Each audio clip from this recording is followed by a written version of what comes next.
उद्देश्यों की यह पूर्ति करता है। इसीलिए इसको भारतीय संविधान के उद्देश्य का कहा जाता है। भारतीय संविधान के उद्देश्य क्या है? तो भारतीय संविधान के उद्देश्य ये हैं कि भारत को कैसा निर्माण करना है। भारत संपूर्ण प्रबुद्ध गणराज्य होना चाहिए। भारत एक समाजवादी होना चाहिए। भारत एक पंथ निरपेक्ष होना चाहिए। भारत एक लोकतांत्रिक होना चाहिए। यानी कि ये जो है ये भारत को प्रदर्शित करता है। यानी कि कहने का अर्थ ये है कि ये भारत के उद्देश्यों को बतलाता है कि हमारे भारत के क्या उद्देश्य, किसके अंतर्गत? भारतीय संविधान के अंतर्गत। यानी कि हम भारत, जो हमारा भारत है, उसका निर्माण कैसा करना चाहते हैं, उनके उद्देश्यों को ये बताता है। इसीलिए इसको उद्देश्य का कहते हैं। इसीलिए इसको उद्देश्य का कहते हैं। सवाल ये खड़ा हो जाता है, फिर इसको प्रस्तावना क्यों कहा जाता है? महत्वपूर्ण सवाल है। देखिएगा, जब भारतीय संविधान का निर्माण हो रहा था तो आपने देखा होगा या पढ़ा होगा, सॉरी देखा तो नहीं होगा, पढ़ा होगा कि भारतीय संविधान के लिए प्रारूप एक तैयार किया गया था। यानी कि एक प्रस्ताव तैयार किया गया। इस प्रस्ताव को पंडित जवाहरलाल नेहरू के द्वारा तैयार किया गया और इसे 13 दिसंबर 1946 को संविधान सभा के समक्ष रखा गया और उसी प्रारूप या उसी प्रस्ताव के आधार पर इस भारतीय संविधान का निर्माण हुआ है। इसलिए इसको प्रस्तावना कहा। तो ये दोनों बातों से हम कंफर्म हो चुके हैं कि इसको उद्देश्य का क्यों कहा जाता है, इसको प्रस्तावना क्यों कहा जाता है। इंटरव्यू बोर्ड में अक्सर यहां से सवाल पूछ लेता है।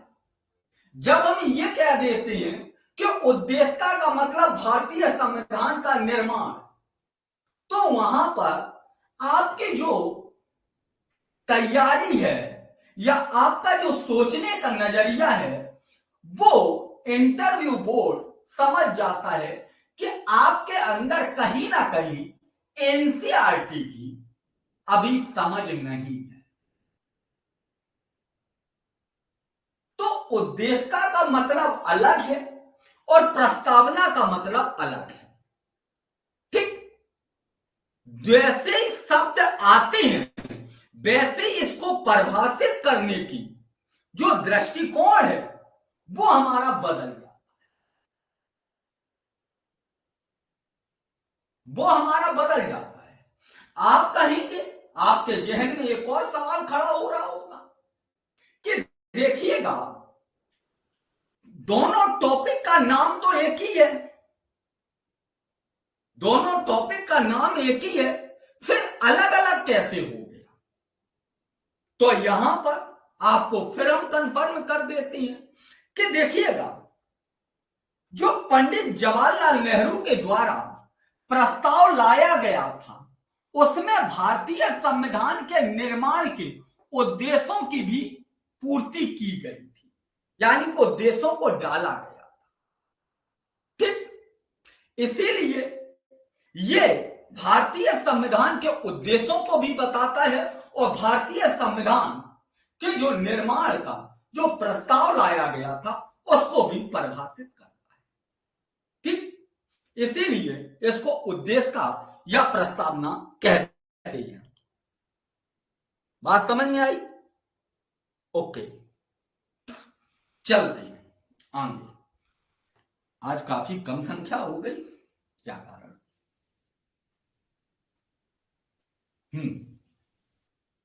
देखिएगा, एक सेकंड।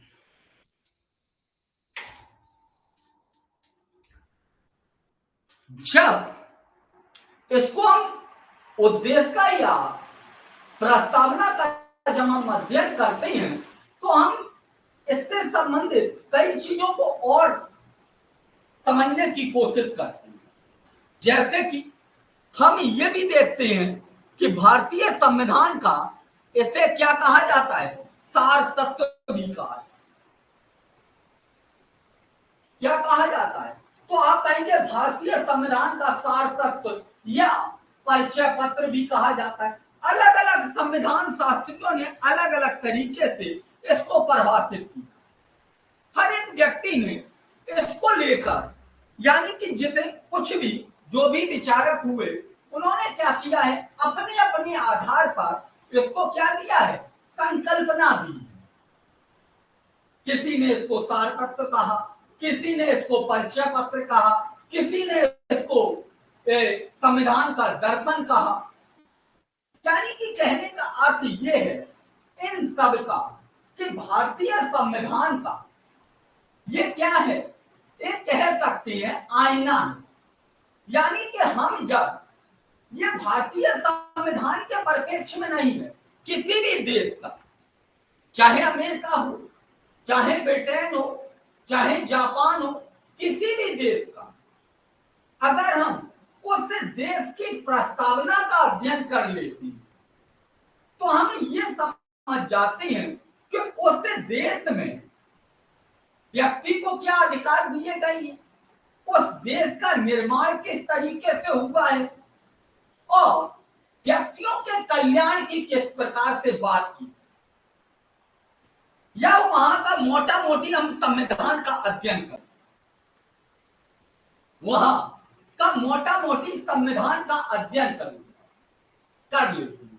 यानी कि कह सकती है ये भारतीय संविधान की सूची है, एक तरीके विस्तृत तरीके से नहीं, संक्षिप्त सूची है कि हमारे भारतीय संविधान में क्या क्या चीजें हैं, ये हमको समझने में आसानी हो जाए। इसीलिए यहां पर कई जो विद्वान हैं वो अलग अलग तरीके से इसको परिभाषित कर,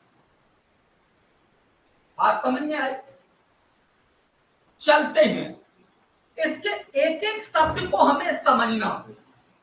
जैसे कि उद्देश्य का या प्रस्तावना, इसकी शुरुआत कहां से होती है? तो आप कहेंगे हम भारत के लोग, हम भारत के लोग।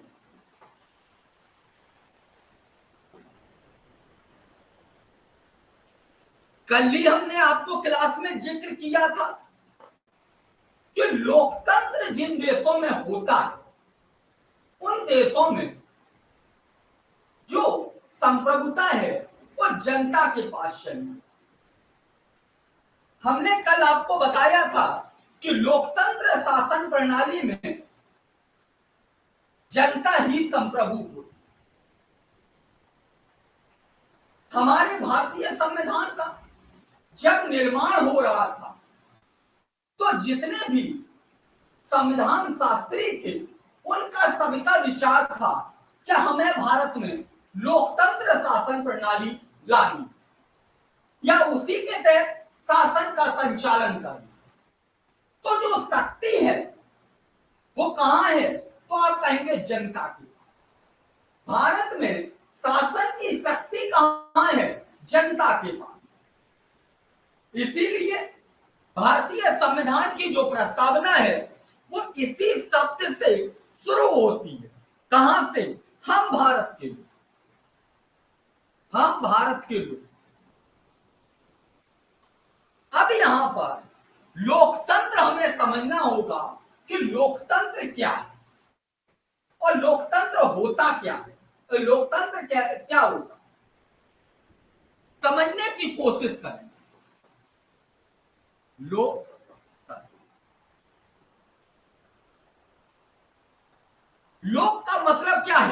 जनता। तंत्र का मतलब क्या होता है? शासन। क्या होता है? शासन। लोक का मतलब क्या है? जनता। जनता का शासन। ठीक, जनता का शासन है। देखिएगा, लोकतंत्र को समझने के लिए थोड़ा हमें राजतंत्र व्यवस्था की तरफ चलना। किसको? राजतंत्र व्यवस्था। राजतंत्र व्यवस्था वह व्यवस्था होती है जिसमें जनता के पास में अधिकार एवं शक्तियां नहीं होती।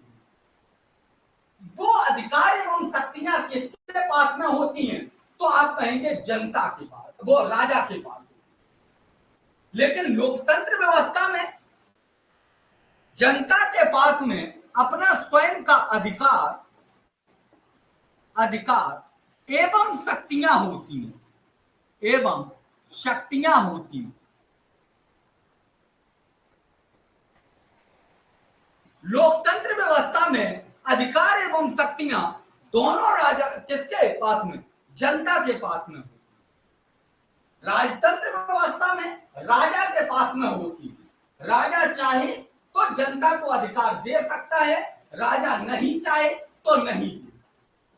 राजा अगर कल्याणकारी है तो जनता का कल्याण कर सकता है, राजा अगर निरंकुश है तो जनता का कल्याण नहीं कर। लेकिन क्या ऐसी लोकतंत्र व्यवस्था में ऐसी चीजें नजर आती हैं? तो आप कहेंगे बिल्कुल। लोकतंत्र व्यवस्था में जनता ही संप्रभु होती है, क्योंकि जनता के पास में अपने अधिकार होते हैं, अपनी शक्तियां होती हैं। जनता के पास में अपने अधिकार होते हैं, अपने शक्तियां होती हैं। लेकिन इसके साथ साथ लोकतंत्र व्यवस्था में हमने कल आपको बताया था कि जिन देशों में लोकतंत्र चलता है उन देशों में लिखित संविधान भी होता है। याद होगा मेरे दोस्त, लिखित संविधान होता है। ये जो लिखित संविधान है, ये जनता से शक्तियां अपने पास ले लेता है। जनता से शक्तियां अपने पास में ले लेता है। कौन? संविधान। और जनता को गारंटी देता है, जनता को गारंटी देता है कि हम आपका कल्याण करेंगे। इसीलिए लिखित संविधान में, जिन देशों में लिखित संविधान होता है उन देशों में जनता के पास में गारंटी के तौर पर अधिकार होती है। क्योंकि जिन देशों में लोकतंत्र होता है उन देशों में जनता के पास में अधिकार एवं शक्तियां होती हैं। ये शक्तियां उन देशों में लिखित संविधान भी होता है, वह शक्तियों को क्या करता है? संविधान अपने पास में ले लेता है और जनता को गारंटी देता है कि हम आपका कल्याण करेंगे। इसीलिए जिन देशों में लिखित संविधान होगा उन देशों में गारंटी के तौर पर अधिकार होंगे। अगर आपको कल की क्लास याद है तो आपको समझ में आ रहा है। आ रहा है? मेरी बात बताइएगा, ये बात बताइएगा, समझ में आ रहा है सभी लोगों को? हाँ?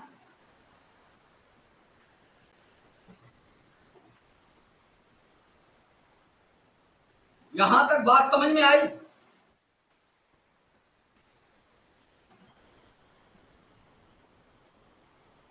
बताओ भाई। देवदत्त पांडे जी,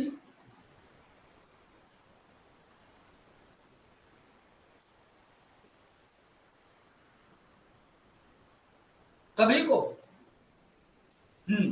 आगे चले? ओके, चलो।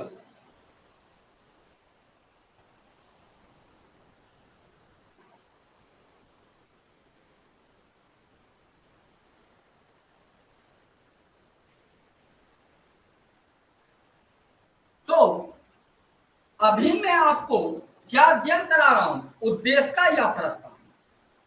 हमने क्या बोला कि भारतीय संविधान के जो निर्माता हैं उनका उद्देश्य क्या है?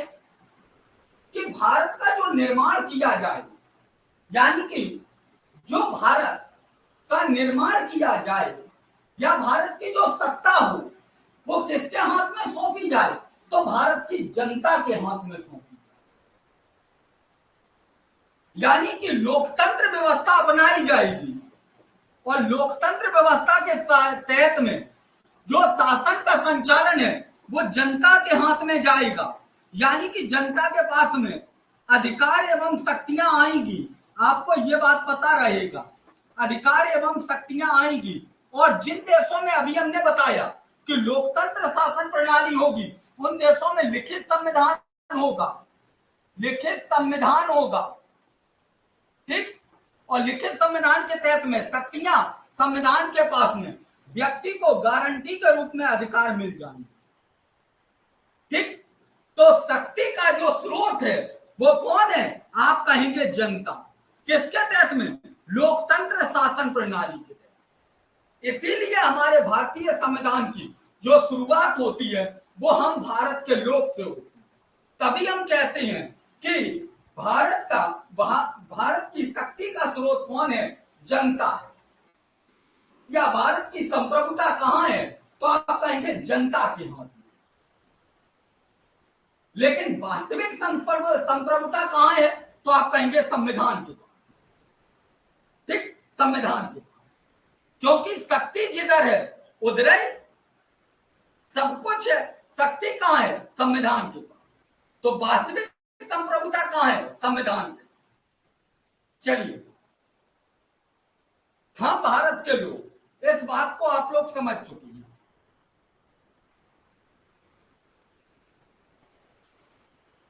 भारत को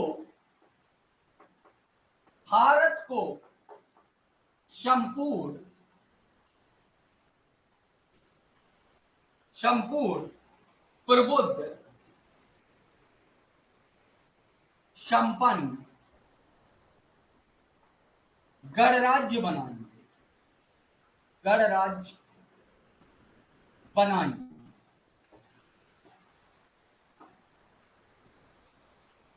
संपूर्ण प्रबुद्ध संपन्न, इतना रखो, गणराज्य छोड़ो, इतने शब्द को पहले समझो। फिर अगली बात क्या बोली गई, भारत को संपूर्ण प्रबुद्ध संपन्न बनाना। यानी कि जब हम भारत का निर्माण कर रहे होंगे तो भारत को कैसा बनाएंगे, संपूर्ण प्रबुद्ध बनाएंगे, संपन्न भी बनाएंगे। कैसा, संपूर्ण प्रबुद्ध के साथ साथ हम संपन्न भी बनाएंगे। संपूर्ण प्रबुद्ध का मतलब क्या है कि भारत को संप्रभुता स्थापित करना। भारत के ऊपर न किसी का आंतरिक दबाव होगा, न किसी का बाहरी दबाव होगा। जैसे कि आपको हमने जब क्रिप्स मिशन पढ़ाया था तब बार बार आपको जिक्र हम करवा रहे थे किस बात की, कि भारत को एक औपनिवेशिक राज्य का दर्जा दिया जाए। यह भी हम आपको बता रहे थे। लेकिन हमारे जो नेता थे वो औपनिवेशिक राज्य की जो बात की जा रही थी उसमें असमर्थ थे। इसीलिए उन्होंने क्रिप्स मिशन योजना को ठुकरा दिया था, या कहिएगा कि बेबेन योजना को भी ठुकरा दिया। हमारे जो नेता हैं उनका उद्देश्य कैसा था कि भारत को संपूर्ण प्रबुद्ध बनाना। जो हमारा भारत होगा वो हमारा भारत कैसा होगा, प्रबुद्ध होगा। यानी कि हमारे भारत पे किसी का दबाव नहीं होगा, न आंतरिक न बाहरी। हम संप्रभु होंगे। और संप्रभु कब होंगे, जब हमारे पास में संपन्नता होगी। जब तक हमारे पास में संपन्नता नहीं होगी, जब तक हम किसी दूसरे पर निर्भर रहेंगे, तब तक क्या हमारे भारत में संप्रभुता होगी, आप कहेंगे नहीं। जैसे कि हमारा पड़ोसी मुल्क पाकिस्तान, उसकी आर्थिक स्थिति खराब चल रही है वर्तमान समय में। वहां पर क्या संपूर्ण प्रभुत्व दिखता है, आप कहेंगे नहीं। वहां पर आप देखेंगे कि चीन का लगातार दबाव बना रहता है, अमेरिका का भी दबाव बना रहता है, वो ईरान इराक जाता है, वहां भी धुतकार दिया जाता है। क्यों? क्योंकि वहां संपन्नता नहीं है, उनकी आर्थिक स्थिति मजबूत नहीं है। हमारे भारत में जितने भी राजनेता आते हैं वो किसकी बात करते हैं? अर्थव्यवस्था को सुधारने। अगर हम भारत की अर्थव्यवस्था को सुधार देंगे तो भारत अपने आप में संप्रभु राष्ट्र बनेगा, या संप्रभु राष्ट्र है और संप्रभु राष्ट्र के रूप में मजबूती प्रदान करे। बात समझ में आ रही है? तो संप्रभुता का मतलब यहां पर यह भी है कि हम न किसी पर आंतरिक दबाव न बाहरी दबाव होगा, इसके साथ साथ हम भारत में संपन्नता भी लाएंगे, आर्थिक दृष्टिकोण से भी मजबूत होंगे। इसीलिए आपने देखा होगा कि 1950 में जब हमारे पंडित जवाहरलाल नेहरू भारत के प्रथम प्रधानमंत्री बने, तब वह भारत में पहली बार एक कानून लेकर आए थे, भूमि सुधार अधिनियम। यानी कि क्योंकि हमारी जो भारत की अर्थव्यवस्था थी वो वर्तमान उस समय तत्कालीन समय में कृषि पर ही टिकी हुई, इसलिए हमारे जो प्रधानमंत्री थे उनका उद्देश्य ये था कि भारत की अर्थव्यवस्था को सुधारने के लिए भूमि में सुधार किया जाए, यानी कि जो जमींदारी प्रथा है उसको समाप्त कर दिया, एक नई प्रथा लाई जाए जिसमें क्या किया जाए, प्रत्येक वर्ग, प्रत्येक जाति, प्रत्येक धर्म, प्रत्येक समुदाय, यानी कि प्रत्येक भारतीयों का योगदान होना भारत की संपन्नता में। इसीलिए वो भूमि सुधार अधिनियम लेके आई। बात समझ में आई? है? अच्छा, इसके बाद में दूसरा शब्द क्या है? समाजवादी। समाजवादी,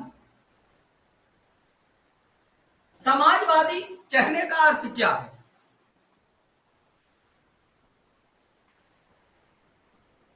समाजवादी कहने का अर्थ क्या है?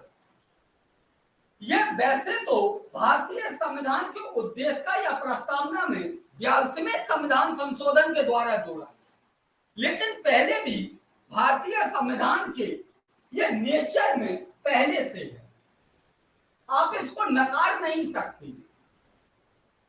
यह हमको राज्य के नीति निर्देशक तत्वों में यह प्रावधान नजर आएगा। समाजवादी, ठीक? तो समाजवादी होता क्या?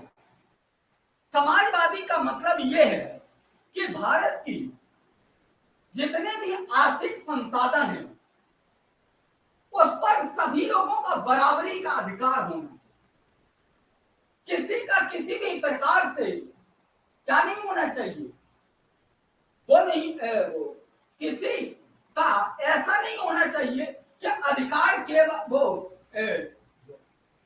आर्थिक संसाधन है केवल और केवल गिने चुने लोगों के पास ही है।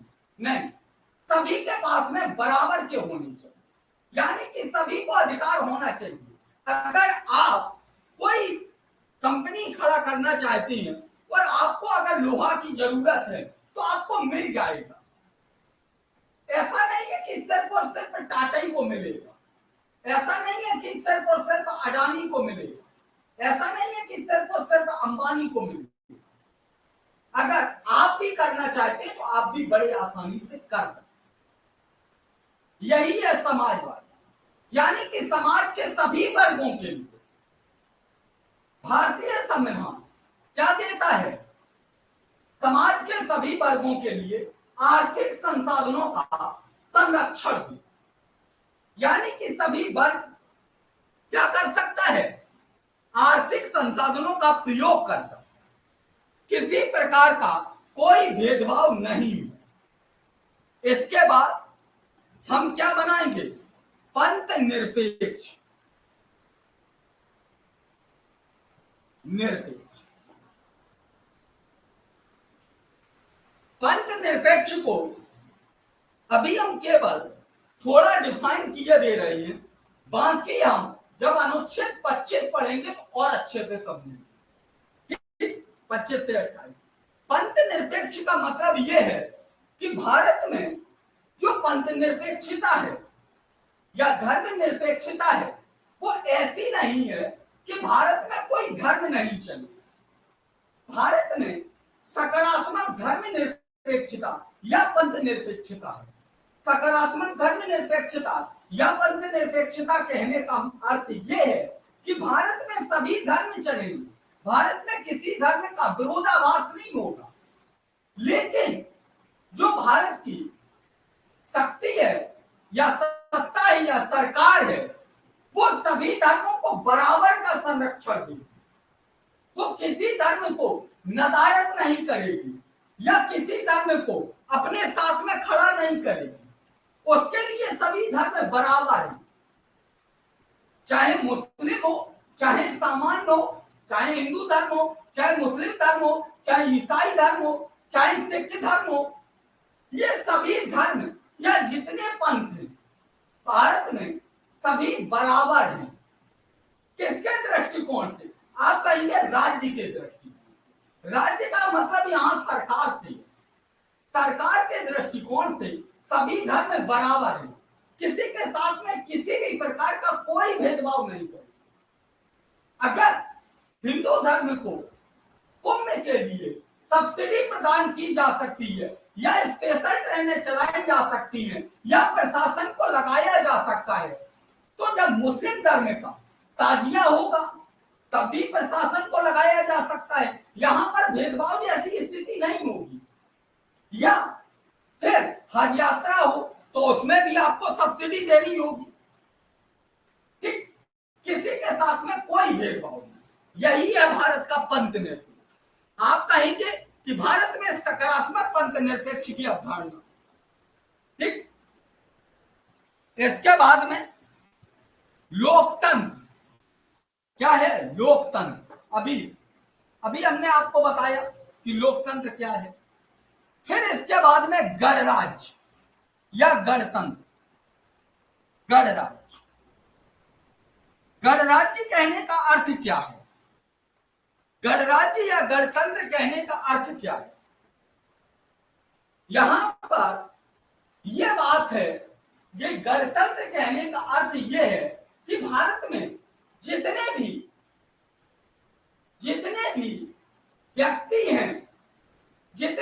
व्यक्ति हैं जो कार्यपालिका का हिस्सा बनना चाहते हैं वो सभी चुने हुए होंगे। कैसे होंगे? चुने हुए, वंशानुगत नहीं होंगे।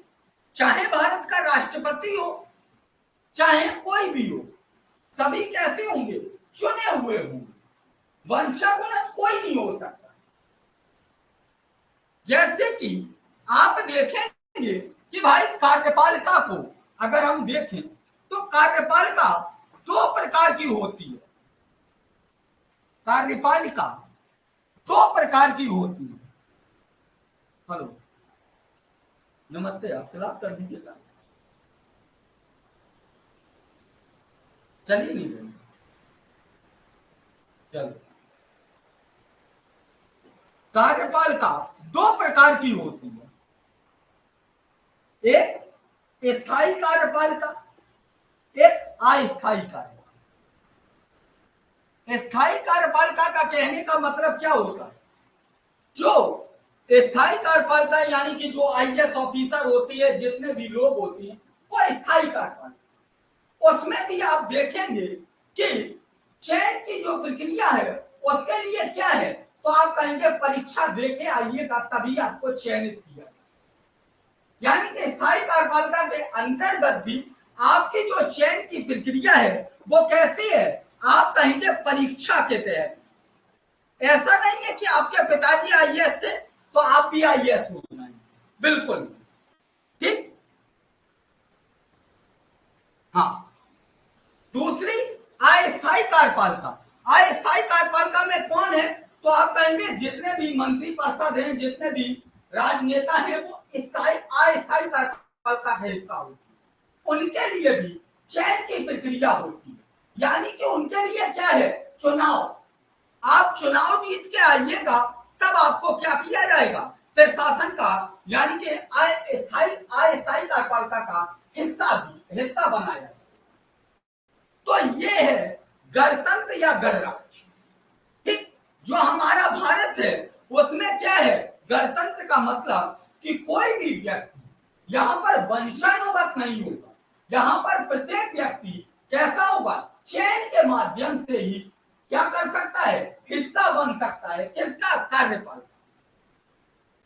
ठीक, और एक निश्चित समय सीमा के बाद चुनाव होंगे, यानी कि जो चयन की प्रक्रिया है वो एक निश्चित समय सीमा के बाद होगी। जैसे कि अस्थायी कार्यपालिका के बाद 5 वर्ष के बाद एक व्यक्ति को चुनाव करना ही होगा, चयन लेना ही होगा। स्थायी कार्यपालिका के अंतर्गत एक आयु निर्धारित दी गई है। क्या आप 60 वर्ष हो गए, 62 वर्ष हो गए, 65 वर्ष के हो गए, आपको क्या करना होगा, रिटायरमेंट लेना होगा। इसके बाद में दूसरे व्यक्ति को यहां पर क्या किया जाएगा, चयन किया जाएगा। तो आप कहेंगे जो स्थायी कार्यपालिका का हिस्सा होता है उसके लिए अर्हताएं जो होती हैं वो क्या होती हैं, कोई ना कोई एजुकेशन रख दी जाती है, आयु की सीमा रख दी जाती है, और भी कई मापदंड होते हैं। वह उसी प्रकार से अस्थायी कार्यपालिका के अंतर्गत भी अर्हताओं का निर्धारण किया जाता है। जैसे कि आप देखते हैं राष्ट्रपति के लिए अर्हताएं हैं, जैसे कि आप देखते हैं लोकसभा के सदस्यों के लिए अर्हताएं हैं, जैसे कि आप देखते हैं राज्यसभा के सदस्यों के लिए अर्हताएं हैं। तो अर्हताओं के आधार पर चयन होता है, याद रखिएगा, अर्हताओं के आधार पर चयन होता है, यानी कि ऐसा हम गणराज्य बनते। ठीक, तो हमने ये लाइन बिल्कुल याद रखना। इस लाइन से भी प्रश्न आते हैं। हम भारत के लोग भारत को संपूर्ण प्रबुद्ध संपन्न समाजवादी पंथ निरपेक्ष लोकतंत्र गणराज्य बनाएंगे। ठीक, यह भारतीय संविधान की प्रस्तावना में पहली बात बोली गई। पहली बात क्या बोली गई है, हम भारत के लोग भारत को संपूर्ण प्रबुद्ध संपन्न समाजवादी पंथ निरपेक्ष लोकतांत्रिक गणराज्य। अगर आपसे यहां पर सवाल यह पूछ लिया जाए कि आप देखते हैं, पढ़ा होगा कि भारतीय संविधान में जो संशोधन है वो 82वें संविधान संशोधन हुआ है 1976, जिसमें 3 शब्द जोड़े गए। क्या क्या, आप कहेंगे समाजवादी पंथ निरपेक्ष अखंडता।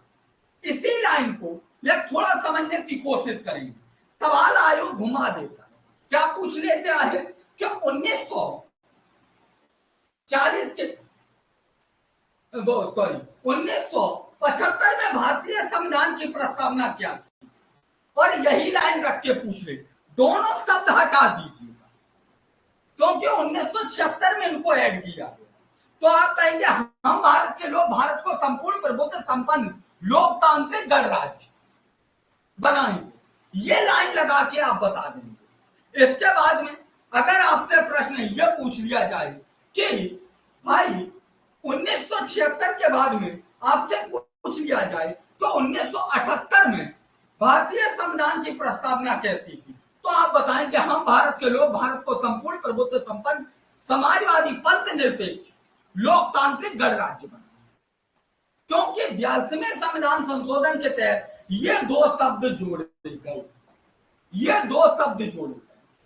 ठीक, तो आप 1978 में भारतीय संविधान की प्रस्तावना के परिप्रेक्ष्य में ये दोनों शब्दों को ऐड कर देंगे, या वर्तमान समय में प्रस्तावना पूछ ली जाए तो आप इसी शब्द को रखेंगे। ये पूछ लिया जाए तो 1975 में 1970 में भारतीय संविधान की डेट लगा के पूछ लिया जाए, और 1976 के पहले की हो तो ये दोनों शब्दों को आप हटा दें। क्लियर है? आज संख्या बहुत कम है और लोग चले भी जा रही हैं, क्या नेट का इशू है?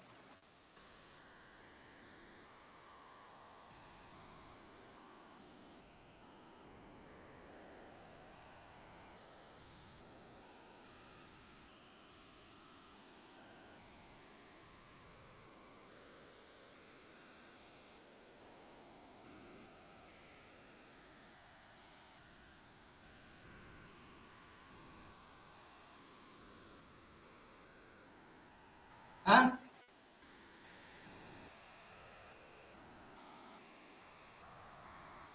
अच्छा।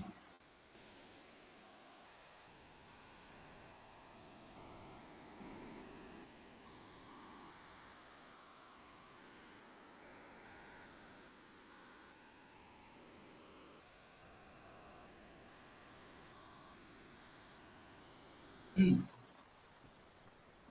इसके बाद में ये तो हमने किसके परिप्रेक्ष्य में, भारत के निर्माण के परिप्रेक्ष्य में इस बात को समझा। किसके परिप्रेक्ष्य में समझा? तो आप कहेंगे भारत के निर्माण के परिप्रेक्ष्य में समझा। अब भारत के नागरिकों के अधिकार के परिप्रेक्ष्य में समझेंगे। किसके बारे में समझेंगे? तो आप कहेंगे भारत के नागरिकों के अधिकार के परिप्रेक्ष्य में।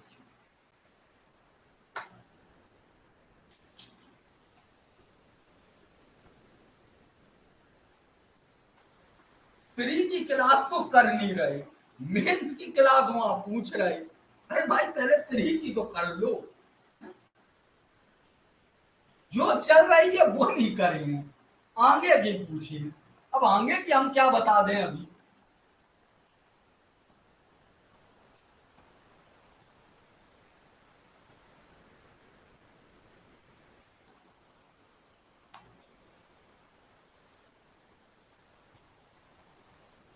अब देखिएगा, जब हम बात करते हैं कि भारतीय संविधान में नागरिकों को क्या अधिकार दिए, तो आप कहेंगे नंबर, न्याय की व्यवस्था की गई। न्याय कैसा? तो आप कहेंगे तीन प्रकार का मिलता। कौन कौन सा? आप कहेंगे सामाजिक, आर्थिक और राजनीतिक। दुनिया के किसी भी देश में आप चले जाइए, आपको यही तीन प्रकार का न्याय नजर आए। हमारे भारतीय संविधान में व्यक्तियों को पहले क्या किसका प्रावधान रखा गया? तो आप कहेंगे न्याय का रखा। न्याय कैसा होगा? सामाजिक होगा, आर्थिक होगा, राजनीतिक होगा। सामाजिक न्याय का मतलब होता है समाज में किसी प्रकार का कोई भेदभाव नहीं होगा, चाहे किसी भी जाति, धर्म, समुदाय, वर्ग, लिंग, जन्म स्थान किसी से भी हो, किसी प्रकार का कोई भेदभाव नहीं होगा। जैसे कि सामाजिक न्याय की बात करता है अनुच्छेद 15 है, अनुच्छेद 16 है, अनुच्छेद 17 है, अनुच्छेद 18 है। ये सब किसकी बात करते हैं? तो आप कहेंगे सामाजिक न्याय की बात करते हैं। किसकी बात करते हैं? सामाजिक न्याय की बात करते हैं। वहीं हम देखें आर्थिक न्याय, आर्थिक न्याय के साथ में किसी भी व्यक्ति के साथ में कोई भेदभाव नहीं किया। जैसे कि कौन कौन से भारतीय संविधान में, उदाहरण के तौर पर आप देखेंगे अनुच्छेद 16, आप कहता अनुच्छेद 16 क्या कहता है? लोक नियोजन के विषय में अफसर की समानता। वही कहता है कि जाति, धर्म, लिंग, जन्म स्थान आदि के आधार पर कोई भेदभाव नहीं किया जाए। यानी कि सरकारी नौकरी के विषय में किसी प्रकार का कोई भेदभाव नहीं किया जाए।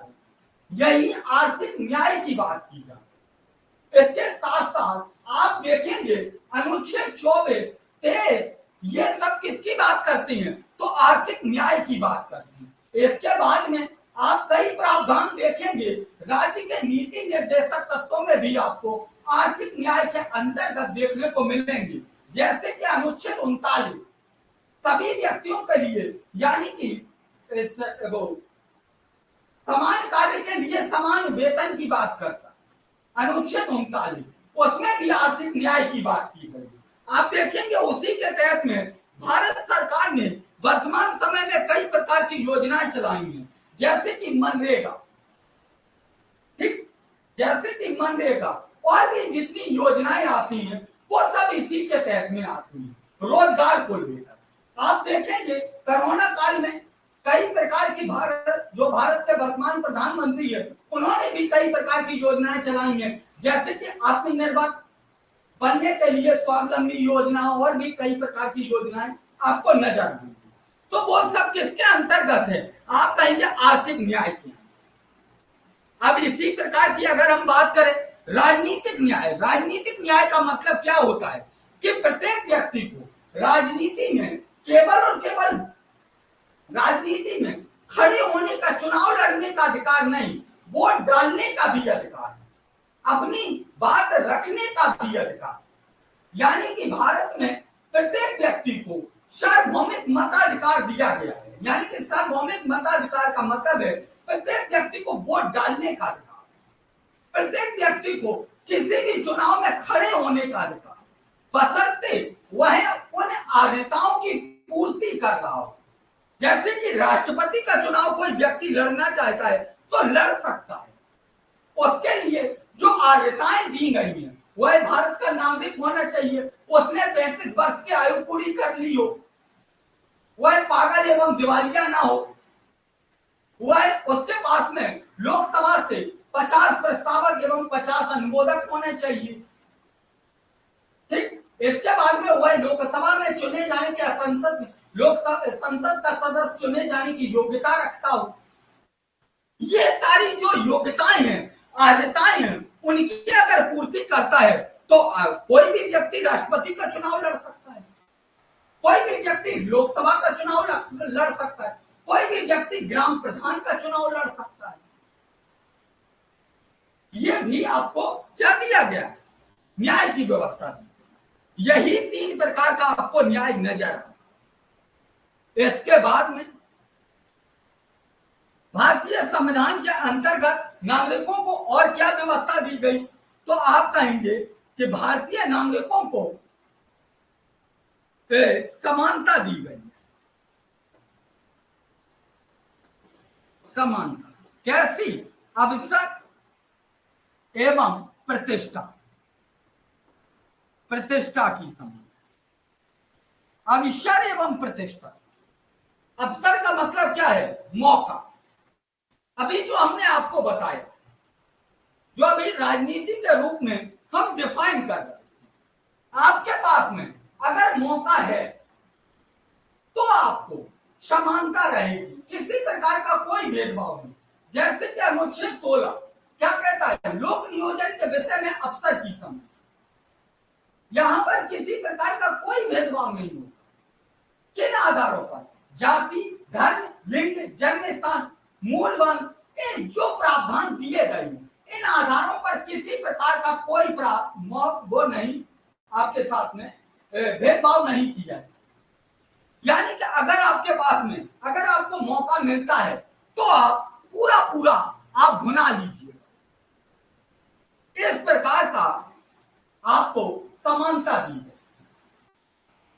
प्रतिष्ठा, प्रतिष्ठा का मतलब क्या है? कि किसी भी व्यक्ति का आप गरिमापूर्ण जीवन जीने का अधिकार प्रत्येक व्यक्ति का हो। किसी व्यक्ति का आप अपमान नहीं कर सकते। आप या हम कोई भी व्यक्ति का अपमान नहीं कर सकते, ना किसी व्यक्ति के साथ में कोई भेदभाव कर सकते। जैसे और प्रत्येक व्यक्ति के लिए कानून भी बराबर बनाया गया, किसी के साथ में कोई भेदभाव नहीं होगा, चाहे कानूनी दृष्टि से हो, चाहे सामाजिक दृष्टि से हो, दोनों दृष्टि से किसी के साथ में क्या नहीं हो सकता है? भेदभाव नहीं हो सकता। प्रत्येक व्यक्ति को गरिमापूर्ण जीवन जीने का अधिकार दिया गया। यही है अब प्रतिष्ठा एवं अवसर की समानता। बात समझ में आई? इसके बाद में क्या है? तीसरा। तो आप कहेंगे कि तीसरा जो प्रावधान है वो स्वतंत्रता है। स्वतंत्रता का मतलब क्या है? विचार। किस प्रकार की स्वतंत्रता दी गई? विचार की। आप अपना विचार रख सकते हैं, आपके अंदर जो है कोई रोक टोक नहीं होगी उस विचार के परिप्रेक्ष्य में। आपको अगर किसी पर बोलना है तो बोल सकते हैं, लेकिन हमारे भारतीय संविधान में उसके परिप्रेक्ष्य में युक्ति युक्त निर्बंधन लगाया, यानी कि कुछ प्रावधान दिए गए। उन प्रावधानों के आधार पर आपकी जो स्वतंत्रता है उसको वंचित किया जाता है।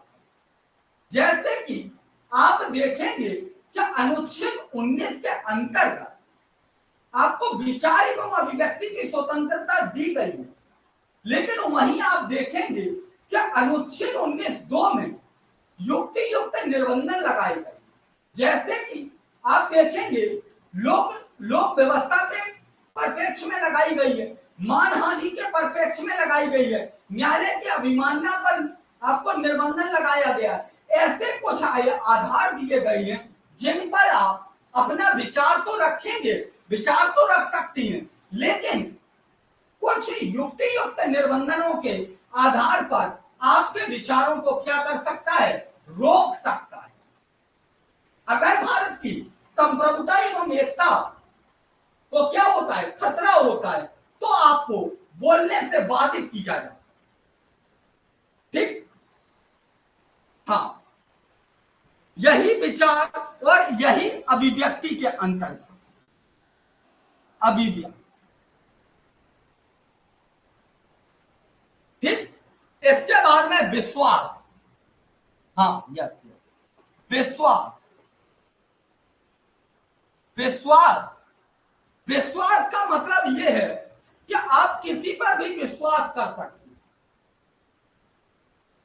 और जब तक विश्वास नहीं करेंगे तब तक यह समझिएगा कल्याण हो नहीं सकता। इसलिए प्रत्येक व्यक्ति के कल्याण के लिए विश्वास अति आवश्यक है। विश्वास की भी स्वतंत्रता दी है, लेकिन यहां पर किसी प्रकार का कोई रोक टोक नहीं है, आप किसी पर भी विश्वास कर सकते हैं। ठीक, ये भी स्वतंत्र। इसके बाद में विश्वास के बाद आप कहेंगे कि धर्म, आप किसी भी धर्म को अपना सकते हैं। यहां पर ऐसा नहीं है कि केवल और केवल वही धर्म अपनाएंगे या उसी धर्म के साथ रहेंगे, ऐसा कुछ भी नहीं। आप किसी भी धर्म को अपना सकती हैं, आप अपने धर्म को बढ़ा भी सकती हैं, अपने धर्म का प्रचार प्रसार भी कर सकती हैं। और उपासना, उपासना का मतलब है पूजा। पूजा यानी कि पूजा का मतलब एक तरीके से हम देखें तो आप ये विश्वास के साथ ही, यानी किसी की भी उपासना कर सकती हैं, किसी की भी पूजा जिसमें आपका विश्वास है उसकी बताओ पूजा कर सकती है, या किसी और की पूजा कर सकती है। ठीक, तो इस बात की आपको स्वतंत्रता दी गई। यह भारतीय संविधान के उद्देश्य के परिप्रेक्ष्य में हमने अभी तक इतनी बातों को समझा। यहां तक कोई दिक्कत है तो बताइए।